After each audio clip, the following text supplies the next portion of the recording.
gonna mix it up a little more again. I just felt like for this team, just putting a cap on preseason for this team is probably not fair.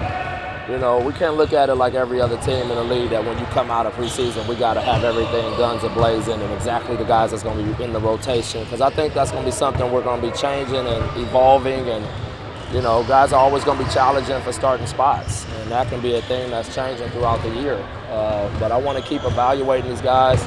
I still have a few more things I want to look at and get some guys some fair shots to get their chance and play some minutes. So, again, I don't want to put a cap on preseason like that's just the end all of everything. You mentioned Tim's defense the other day. Is that something that you really want to see more in preseason? Yeah, I challenged him right away. Timmy's a natural scorer. He knows how to put that ball in the hole, but I want him to be a complete player and really take pride on the other end. And he's really accepted the challenge. He's challenging guys in practice. He's speaking up in the film sessions. His competition level in every drill has been second to none. So I've been really happy with his approach about becoming a better defender. Has KP done anything extra since we last talked to him? Has he started sprinting or anything like that? Nothing outrageous, no. Okay. No, we just, like you said, we still just taking it a step at a time.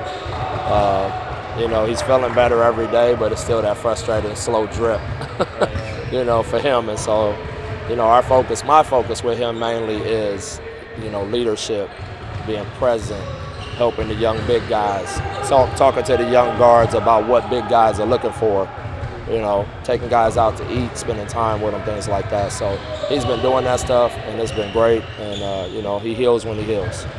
You've been looking at what guys can give you in a preseason. About Trier, about how Trier has been able to, come off the bench. He's just it starts long before he gets in the game. Like I said before, the kid is a tireless worker. He feels like he has something to prove. In his heart, he believes he's a first-round draft pick. He's going out trying to show people that people messed up. And I really like the kid's attitude about it. He's got a toughness about him that fits me. And he's still growing and learning and trying to figure out, how to be, a guy who can be aggressive, but at the same time share the game with his teammates and get them shots. So that's part of his growth process, but at the same time, there's no bigger competitor than him in the gym. Coach, how are you using two-way players this year? And have you sat down with Allen and talked about the back and forth of the D-League? Yeah, we've talked about how we're going to do it. The hard part for us right now, though, is who's going to be going back and forth. Because a lot of these guys are showing that they're NBA players. So, I don't see Allonzo spending a whole lot of time down there in the G League, but he's a two-way player. So it'll be interesting to see how it plays out and how it continues to play out. But we have a nice set plan for how we do everything seamlessly. Coach Miller will be running the same stuff we run, same defensive system, same player development system. Their staff is in practice every day with us. I look at them as an extension of us.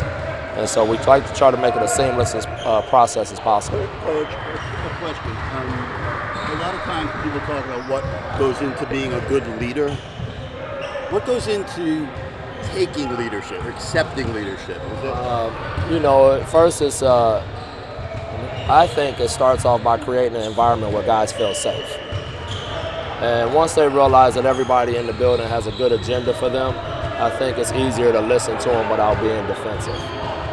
So if you get yelled at or somebody gets on you about something, you can accept it a lot easier from somebody you trust. You know where it's coming from. And you know where it's coming from. It's not out of a place of malice. And so that's what I've really tried to create here for these young guys, is a place where they know they can speak up if they see something that needs to be fixed.